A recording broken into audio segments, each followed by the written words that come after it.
Hello बच्चों, क्या हाल चाल आपके। हमारा चैप्टर 2 चल रहा था टर्म्स वाला और हम 13 टर्म्स तक कर चुके थे। आज हम आगे बढ़ रहे हैं। 14th टर्म आपकी है गेन। What is gain? अब गेन और प्रॉफिट और इनकम, तीन टर्म्स आ गई। प्रॉफिट और इनकम हमने लास्ट टाइम देख लिया था। Income is a broader term जिसके अंदर प्रॉफिट आता है, उसके अंदर गेन भी आता है। यानी इनकम के अंदर प्रॉफिट भी आ रहा है, गेन भी आ रहा है। गेन क्या है? जो आप नॉन ऑपरेटिंग एक्टिविटी से कमा रहे हो। आपका काम है कपड़े की दुकान, ग्रोसरी की दुकान, एग्जांपल लिए थे हमने लास्ट क्लास में।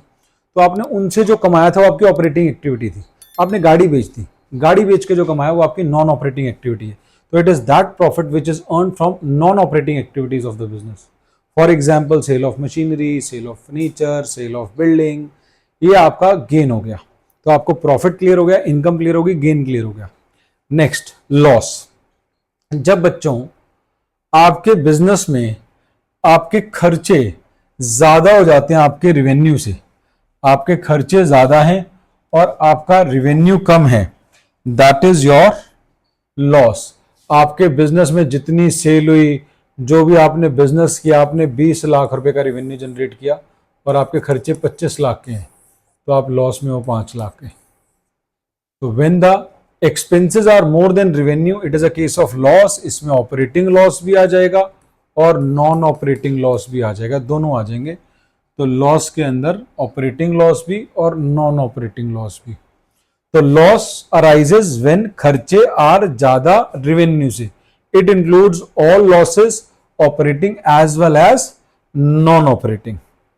Next term purchase, purchase return, sale, sale return.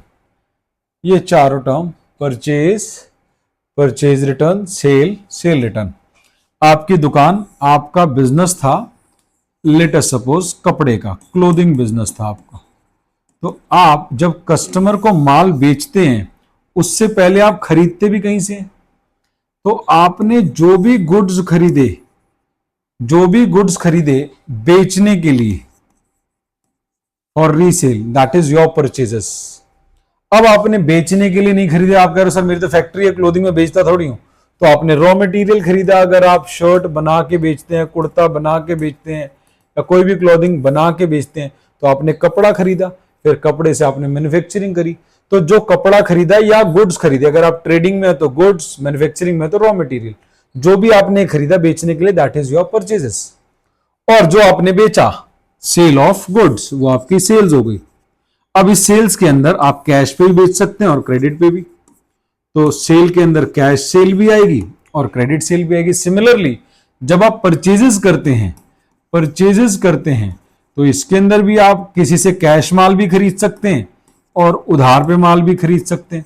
अगर आपने उधार खरीदा तो क्रेडिट, कैश खरीदा तो कैश। तो परचेजेस में दोनों परचेजेस आएंगी, सेल में दोनों सेल्स आएंगी, जो भी आपने गुड्स की परचेजेस करी। अब कभी कभार क्या होता है, जो आपने माल खरीदा वो डिफेक्टिव निकल जाए, क्वालिटी अच्छी ना निकले, ठीक है, तो आप वो माल वापसी करा देते, रेट ज्यादा लगा दे सामने वाला, तो ये क्या हो जाएगी? Purchases return. क्या हो जाएगी ये? Purchases return. परचेज किया वो माल आपने वापसी कर दिया। सिमिलरली कभी ऐसा भी हो सकता है कि आपका कस्टमर आपका माल वापसी कर दे आपको। आपने कस्टमर को बेचा था, उसने माल वापसी कर दिया, तो ये कौन सी रिटर्न हो गई आपकी? ऑब्वियस सी बात है, आप समझ गए, सेल्स रिटर्न। अब बच्चा अगर सर गुड्स क्या होता है? जिसका भी आप बिजनेस कर रहे हैं, अब आप कपड़े की दुकान है तो गुड्स आपके लिए कपड़ा है, आपकी परचून की दुकान है, ग्रोसरी की दुकान है, ठीक है ना, तो आपके लिए चावल, चीनी, आटा, ये सब आपके लिए गुड्स हैं। तो आओ देखते हैं, purchase, purchase return, sale, sale return. Purchase, purchase means purchase of goods अगर आप ट्रेडर हैं, फॉर रीसेल, और अगर आप मैन्युफैक्चरर हैं तो raw material for manufacturing of goods. इस परचेज टर्म में कैश भी आएगी और क्रेडिट परचेज ऑफ गुड्स भी आएगा। जो आपने माल खरीदा था, वो अगर माल आपने वापसी कर दिया, डिफेक्टिव है, क्वालिटी अच्छी नहीं है, प्राइस ज्यादा लगा दिया है, तो goods purchase may be return to the seller for any reason से they are defective goods are, जो आप रिटर्न करते हैं उसे हम परचेज रिटर्न बोलते हैं। परचेज रिटर्न का दूसरा नाम है रिटर्न्स आउटवर्ड, तो रिटर्न्स आउटवर्ड भी बोल देते हैं। सिमिलरली जब आपने माल बेचा, वो सेल्स है, तो sale mean sale of goods, जिसमें कैश सेल भी है और क्रेडिट सेल भी है। बेचा हुआ माल वापसी आ गया, good sold when return by the purchaser are termed at sale return. इसका एक और नाम होता है रिटर्न इनवर्ड। तो आपको 4 टर्म क्लियर हुई, purchases, purchases return, sales return. जो माल हमने खरीदा बेचने के लिए या मैन्युफैक्चरिंग के लिए परचेजेस, वो माल वापसी कर दिया, दैट इज परचेज रिटर्न। जो हमने बेचा कस्टमर को, चाहे कैश पे बेचा या क्रेडिट पे बेचा, वो हमारी सेल्स। अगर उसने वापसी कर दिया तो दैट इज सेल रिटर्न। किस चीज का? गुड्स का। सर गुड्स क्या होता है? जिसका आप व्यापार कर रहे हैं, जिसका आप बिजनेस कर रहे हैं। आपकी कपड़े की दुकान है तो कपड़े आपके लिए गुड्स हैं, आपकी एसी की दुकान है तो एसी आपके लिए गुड्स है, आपकी कार सेल परचेज का काम है तो कार आपके लिए गुड्स है, आपकी ग्रोसरी की शॉप है तो ग्रोसरी का सामान आपके लिए गुड्स है। जिसका भी आप व्यापार कर रहे हैं that is goods. Revenue from operation, बच्चा कह रहे सर रेवेन्यू फ्रॉम ऑपरेशन क्या है? अभी आपने रेवेन्यू कराया था पिछली क्लास में, उसमें ग्रॉस इनफ्लो ऑफ कैश था। ऑपरेटिंग एक्टिविटी से आया वो भी था, नॉन ऑपरेटिंग से आया वो भी था, that is gross inflow of cash. Receivables और अदर जैसे इंटरेस्ट, फीस, वो भी आ गया, रेंट भी आ गया। लेकिन यार रेवेन्यू फ्रॉम ऑपरेशन जो आपका काम है ऑपरेटिंग एक्टिविटी से जो आपने कमाया, तो revenue from operation means revenue earned by an enterprise from the operating activities. जो आपका मेन काम है, मेरा पढ़ाना का मेन काम है, जो मैंने सर्विसेज रेंडर करी, रेंडरिंग ऑफ सर्विस। किसी का माल बेचना है, दुकान है किसी की, सेल ऑफ गुड्स, तो जो मेन एक्टिविटीज से, ऑपरेटिंग एक्टिविटीज से आया, that is revenue from operation. और रेवेन्यू फ्रॉम ऑपरेशन में क्या फर्क है? रेवेन्यू के अंदर बाकी रेवेन्यू भी आ जाएंगे। आपने बैंक से इंटरेस्ट ले लिया, आपने फीस ले ली, रेंटल ले लिया, अदर इनकम भी आपकी आ जाएंगी, दैट इज, उसे हम रेवेन्यू बोल देंगे। गुड्स मैंने बताया अभी, जिसका भी आप काम कर रहे हैं, जिसका आप ट्रेड कर रहे हैं, तो फिजिकल आइटम जिसके अंदर आप डील करते हैं, तो goods are physical item that are purchase to be sold. अब आ गया स्टॉक। स्टॉक आपने घर में कई बारी बातें करते सुना है पापा को, यार दुकान में स्टॉक कम है, यार स्टॉक और खरीदना है। तो स्टॉक माल, जो दुकान में माल पड़ा होता है। अगर साल के बिगिनिंग में माल पड़ा है तो वो ओपनिंग स्टॉक है, साल के एंड में जो माल पड़ा है वो क्लोजिंग स्टॉक है। अब स्टॉक, अगर आप मैन्युफैक्चरर हैं, आपके पापा की फैक्ट्री है, तो उनके पास फिर एक तरह का माल नहीं है। एक तो होता है दुकानदार, वो कपड़े खरीदेगा बेचेगा, ट्रेडर है, खरीदता है बेचता है, फैक्ट्री नहीं है उसकी, तो उसके पास तो फिनिश गुड्स है। लेकिन जो कपड़े बना के बेचता है तो उसके पास तो कपड़ा भी पड़ा होगा, रॉ मटेरियल भी पड़ा होगा, तो उसके लिए स्टॉक का मतलब रॉ मटेरियल भी है, वर्क इन प्रोग्रेस भी है और फिनिश फॉर्म में भी है। लेकिन जो ट्रेडर है, ट्रेडर के पास तो खाली फिनिश स्टॉक ही पड़ा होगा। होप आपको बात क्लियर है। एक बंदा है जो शर्ट बनाता है, तो जो मैन्युफैक्चरर है उसके पास तो क्लास कच्चा माल यानी रॉ मटेरियल भी पड़ा होगा, कपड़ा हो गया। ऐसी शर्ट भी पड़ी होगी जो बिल्कुल तैयार है, पूरी बन चुकी है, स्टिच हो चुकी है, सब कुछ हो चुका है। एक ऐसी भी होगी जो वर्क इन प्रोग्रेस है, अभी स्टिच हो गई है, बटन लगने रह गए हैं, बुकरम लगना रह गया, काम अभी अधूरा है, वर्क इन प्रोग्रेस। तो मैन्युफैक्चरर के पास 3 हो गए। लेकिन अगर कोई शर्ट खरीद के बेचता है, उसे मैन्युफैक्चरर नहीं बोलते, उसे ट्रेडर बोलते हैं। तो ट्रेडर के पास कौन सा माल पड़ा हुआ है? उसके पास बच्चों खाली फिनिश गुड्स पड़ा हुआ। क्या पड़ा हुआ? खाली फिनिश गुड्स। तो trader is only having finish goods. Stock के बाद, स्टॉक एक बार रीड करना तो कर लो। Stock means unsold goods in the form of finish goods, raw material and work in progress. Stock जो साल के शुरू में, ओपनिंग स्टॉक जो साल के एंड में, वो closing stock. Now next term is trade receivable, और इसको और ट्रेड पेबल्स को हम इकट्ठा ही पढ़ते हैं। ट्रेड रिसीवेबल क्या है, ट्रेड पेबल क्या है, इसको हम इकट्ठा समझते हैं। ट्रेड रिसीवेबल और ट्रेड पेबल। मिस्टर ए ने बच्चों मिस्टर बी को माल बेचा। Mister A sold goods to B. अब बताओ किसने किससे पैसे लेने हैं? मिस्टर ए के लिए बी कौन है? मिस्टर ए की किताबों में बी है डेटर, क्योंकि ए ने बी से पैसे लेने हैं। और बी की किताबों में ए कौन है? बी की किताबों में ए है क्रेडिटर, इसने ए के पैसे देने हैं। तो ट्रेड रिसीवेबल, इसके लिए मिस्टर बी ट्रेड रिसीवेबल है। मिस्टर ए के लिए मिस्टर बी पैसा जिससे लेना है, इसके लिए वो ट्रेड रिसीवेबल है। और मिस्टर बी के लिए मिस्टर ए कौन है? जिसके पैसे देने हैं, तो इन्होंने देने हैं, तो इसके लिए मिस्टर ए ट्रेड पेबल है। अब ट्रेड रिसीवेबल और ट्रेड पेबल में फिर 2 कैटेगराइजेशन आ जाती है।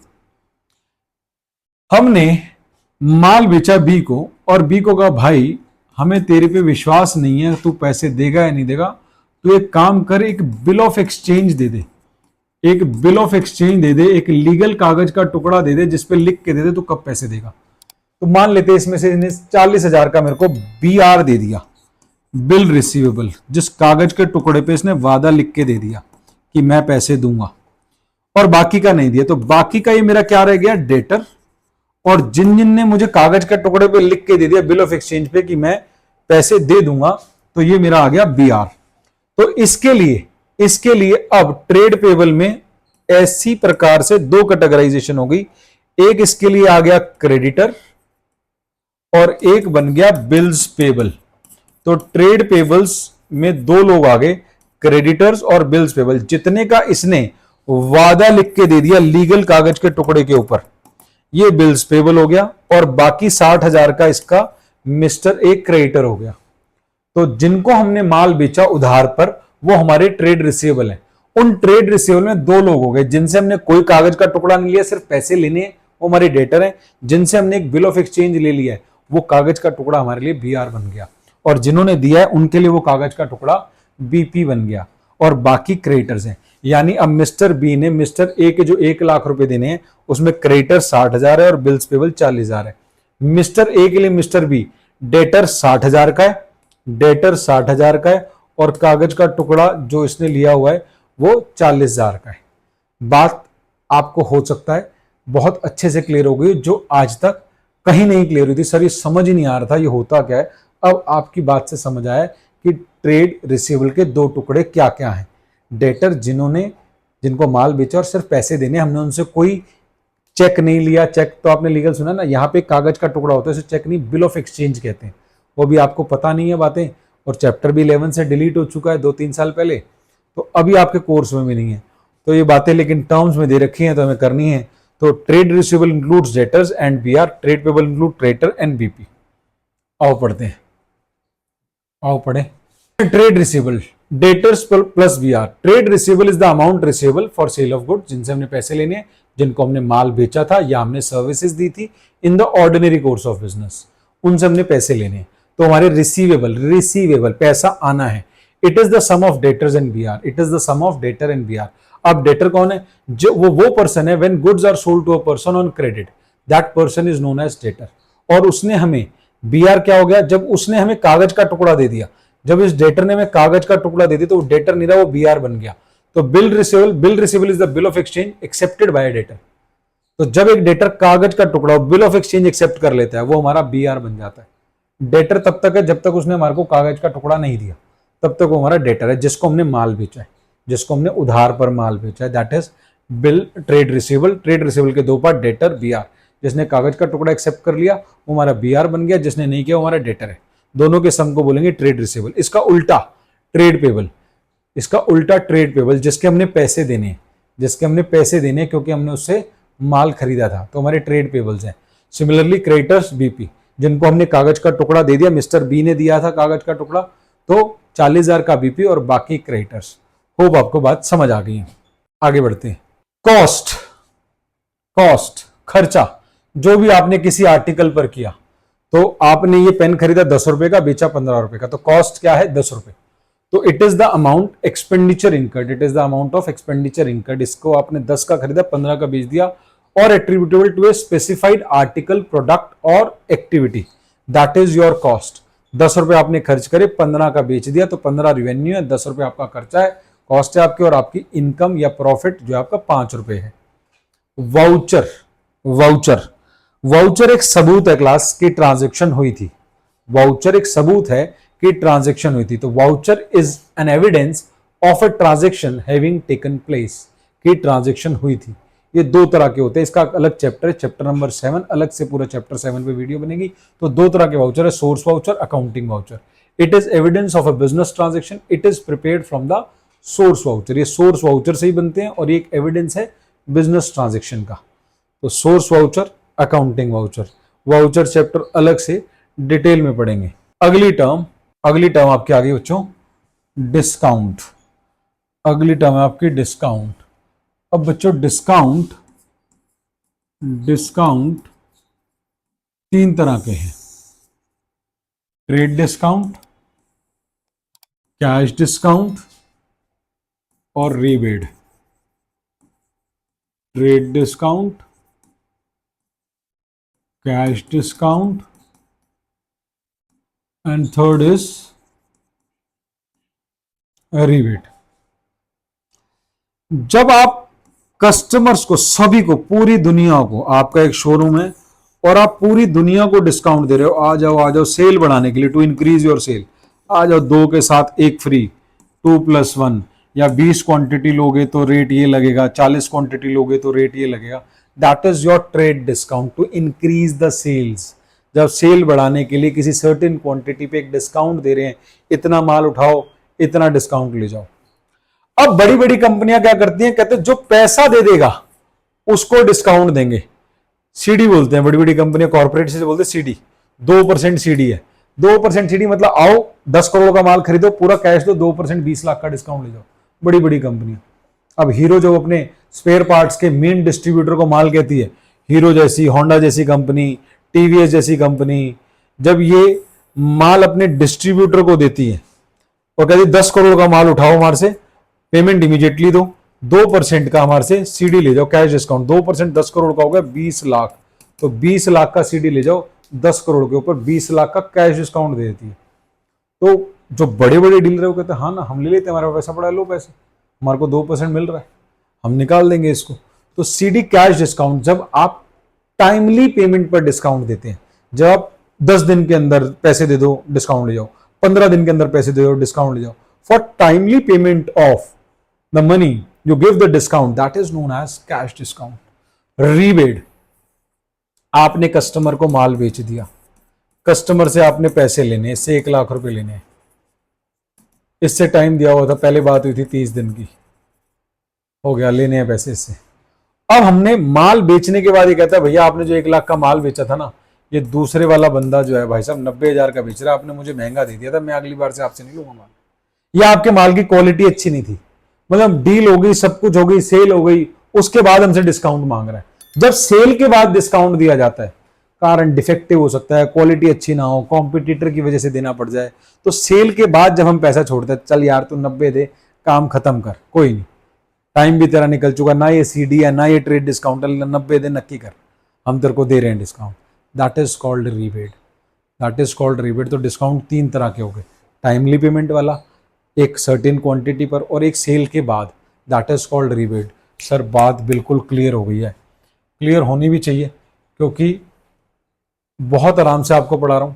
ट्रेड डिस्काउंट प्राइस में रिडक्शन है for the good sold. Trade discount क्या है, ये तो डिस्काउंट हो गया, is the reduction in price by the seller to the buyer when he buys a certain quantity of the goods. 20 unit खरीद लो, 100 यूनिट खरीद लो, तो एक सर्टेन क्वांटिटी पर डिस्काउंट दिया जाए, 2 के साथ 1 free. Cash discount is a reduction in amount for timely payment, time से पैसे दे दो, 10 दिन के अंदर, 15 दिन के अंदर, cash discount. It is a reduction in value of goods after sale, sale होने के बाद। It is given for defective goods, quality अच्छी नहीं है, या आपने एक्सेस प्राइस चार्ज कर लिया था, या कॉम्पिटिटर एक्शन की वजह से। यहां पे क्लास आपका चैप्टर खत्म हो गया। सर क्या बात करोगे, तो आगे भी टर्म्स है। हाँ, ये कोर्स में नहीं है, इसके बाद अदर अकाउंटिंग टर्म्स आई, these are not in the course but still paper में आ सकती है। आप सुनिए, स्कूल में पढ़ाई गई आपको, स्कूल का पेपर तो स्कूल वालों ने बनाना ना, सीबीएसई से नहीं बनना, तो बुक में दे रखे हैं, तो या तो स्कूल टीचर से पूछे कि मैंने इसके बाद वाली करें या ना करें, मैं समझा देता हूं आपको, वो अपने स्कूल से कंसर्न टीचर से पूछना है। बैड डेट्स, बैड डेट्स क्या होते हैं बच्चों, वो पैसा जो डूब गया, वो पैसा जो डूब गया, मैंने किसी से 10,000 रुपए लेने थे, वो पैसे नहीं दे रहा, जो पैसा डूब गया वो बैड डेट्स है, वो बैड डेट्स है, जो पैसा डूब गया। बैड डेट जो पैसा डूब गया, बात समझ आ गई आपको। Balance sheet, balance sheet it is a statement of balance of assets and liabilities. ये हम चैप्टर नंबर 18 के अंदर करेंगे, जब आएगी बैलेंस शीट या अकाउंटिंग क्वेश्चन के अंदर आप असेट्स और लायबिलिटीज लिख लेते हैं, तो बैलेंस शीट वो स्टेटमेंट है जिसमें असेट्स और liabilities on a given date होती हैं। नेक्स्ट, बुक वैल्यू, वो वैल्यू जिस पर आपकी किताबों में असेट शो हो रहा है, जिस पर आपकी किताबों में असेट शो हो रहा है, मार्केट वैल्यू से उसका कोई लेना देना नहीं है। आपने कोई असेट 10 लाख का खरीदा, आज वो मार्केट में 6 लाख का रह गया, इससे कोई लेना देना नहीं है। जिस वैल्यू पे किताबों में शो हो रही है, that is called book value. जो मार्केट में रेट है उसे बोलते हैं मार्केट वैल्यू।